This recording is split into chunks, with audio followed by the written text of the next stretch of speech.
The question is that the amendment be agreed to, and I call the honourable member for Riverina. Well, our cattle producers should be very nervous if they were listening to that speech by the member for Warringah. They would be very, very nervous because, rest assured, once Labor and the Teals and the Independents phase out the live sheep trade by sea, they'll be coming after cattle next. And then what? Will it be horse racing? Dog racing. I just heard dog racing as the member for Warringah, because they want to ban everything. The dog racing didn't work so well. For the New South Wales government when they tried to implement that.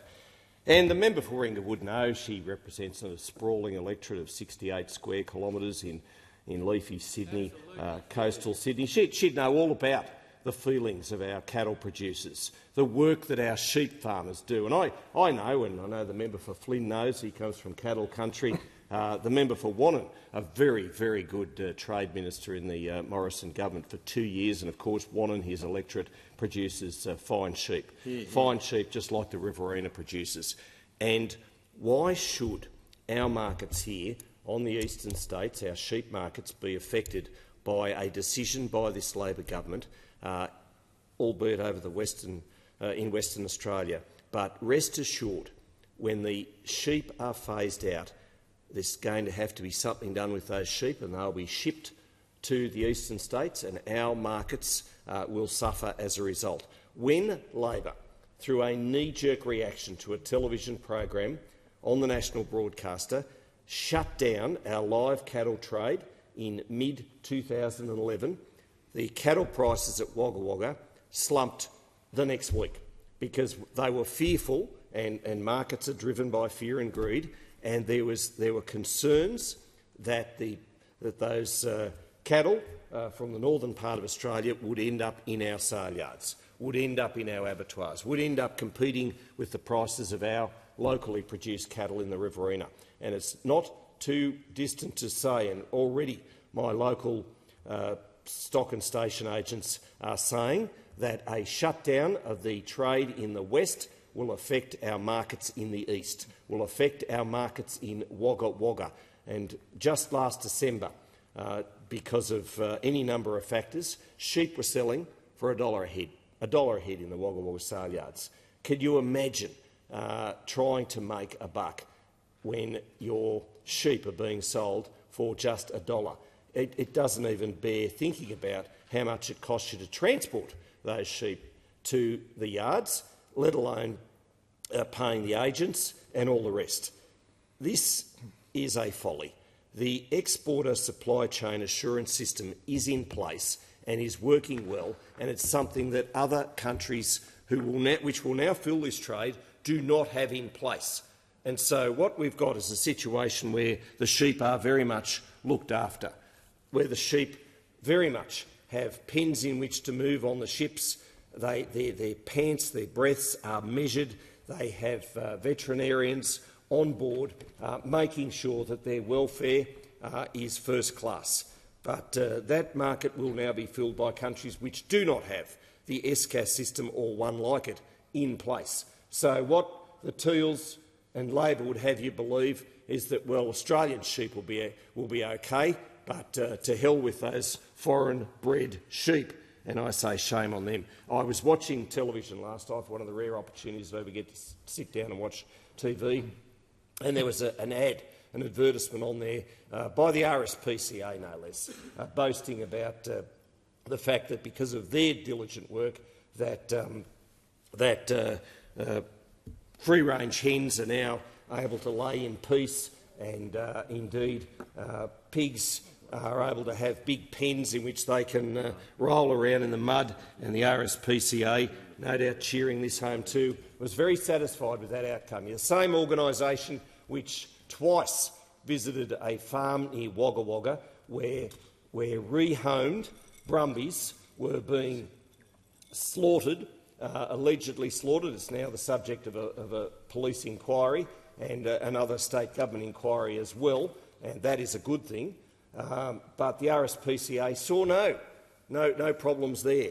So, they pick and choose which animals they're going to be looking after and which animals they're not. Rest assured, sheep were being very well looked after when they were exported to the Gulf states.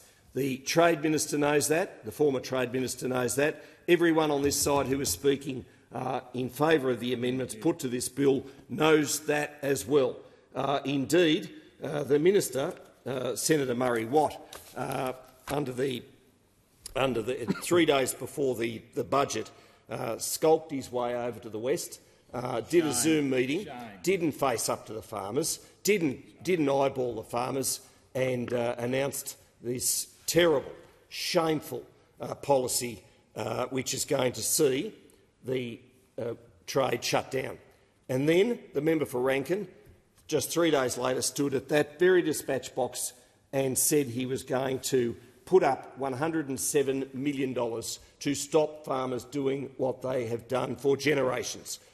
Think about that, $107 million to stop farmers farming. I mean, it just makes no sense. And the member for Warringah also stated in her contribution that there be money for rural financial counsellors.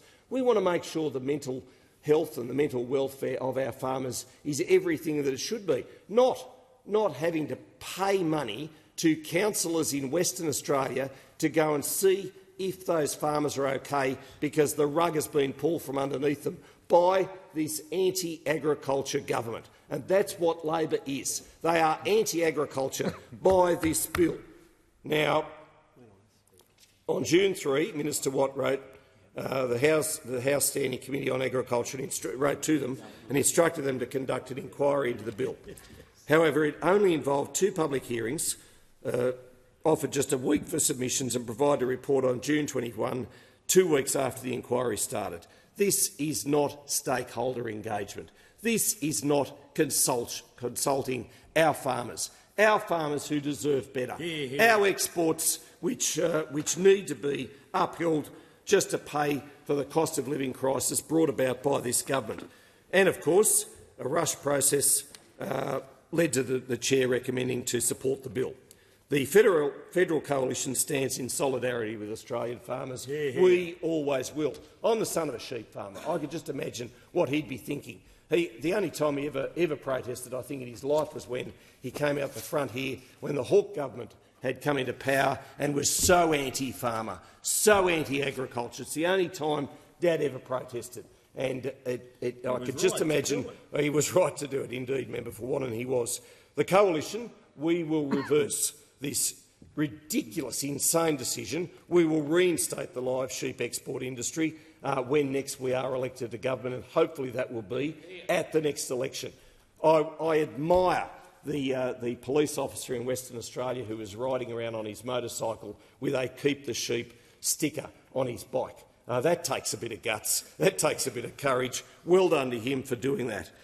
This is just a nonsense. I mean, even the fact that the panel, the consultancy panel, an independent panel apparently, developed a report on the phasing out of the industry, submitted its final report to the Minister for Agriculture on the 25th of October. It took Labor more than 6 months to release it. Why the secrecy? Because they knew about the backlash that they're going to cop and will cop right up to the next election and beyond for doing this, for phasing out live sheep exports. It's simply not good enough in this day and age when we've got the animal husbandry provisions in place. Those ships are very safe. In fact, those ships are so safe for sheep. More sheep die in paddocks on Australian farms than were dying on those ships going to sea to those Gulf states. Order. It being 7:30.